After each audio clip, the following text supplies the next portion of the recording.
इस वक्त एक और बड़ी खबर आ रही है। समाजवादी पार्टी ने मैनपुरी से डिंपल यादव को चुनाव लड़ाने का फैसला किया है। लोकसभा उपचुनाव में डिंपल यादव को समाजवादी पार्टी ने उम्मीदवार घोषित किया है।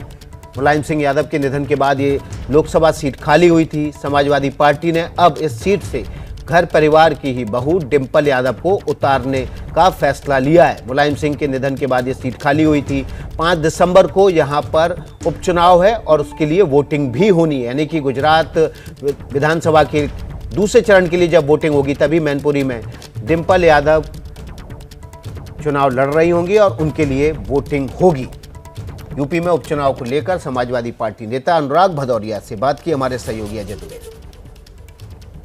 मैनपुरी में लोकसभा के उपचुनाव के लिए समाजवादी पार्टी ने डिंपल यादव के नाम का ऐलान कर दिया है। समाजवादी पार्टी के प्रवक्ता अनुराग हमारे संग मौजूद हैं। नाम का तो ऐलान हो गया है सर, बड़े दिन से चर्चा थी, स्वीकार होगा सबको? जीत का भी ऐलान है, ये सिर्फ नाम का ही ऐलान नहीं है और ये पूरी कार्यकर्ताओं की सहमति यही है, पूरी पार्टी की सहमति यही है और कार्यकर्ता इस फैसले से बहुत खुश हैं।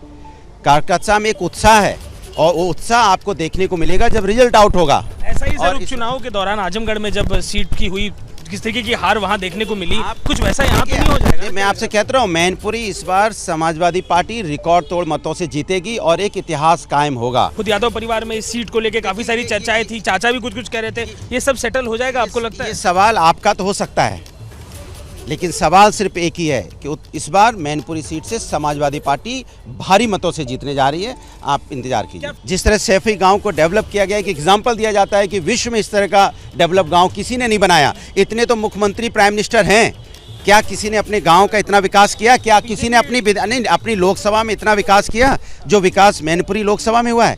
तो इसलिए जनता जानती है।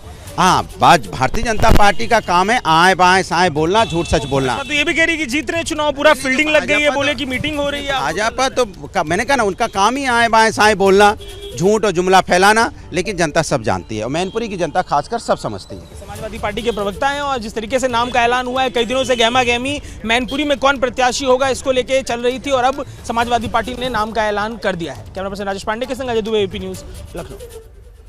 डिंपल यादव के सहारे समाजवादी पार्टी मैनपुरी का दंगल जीतने का दावा ठोक रही है, तो वहीं बीजेपी का कहना है कि इस बार मैनपुरी में कमल खिलेगा।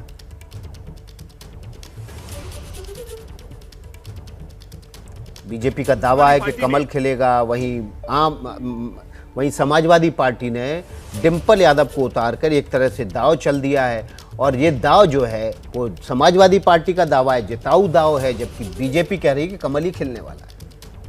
समाजवादी पार्टी ने जो फैसला किया है, ये फैसला पहले से ही अपेक्षित था। समाजवादी पार्टी में कार्यकर्ता तो केवल जिंदाबाद मुर्दाबाद के नारे लगाने के लिए है। चुनाव तो केवल सैफई कुनबे के लोग ही लड़ेंगे।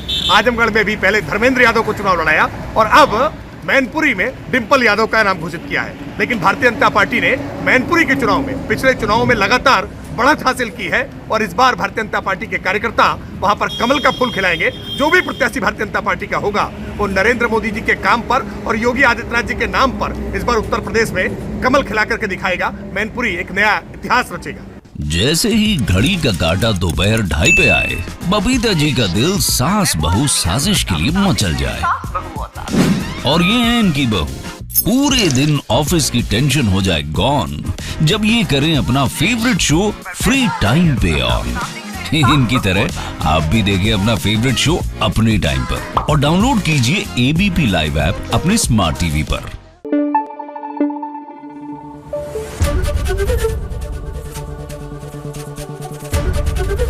एबीपी न्यूज आपको रखे आगे।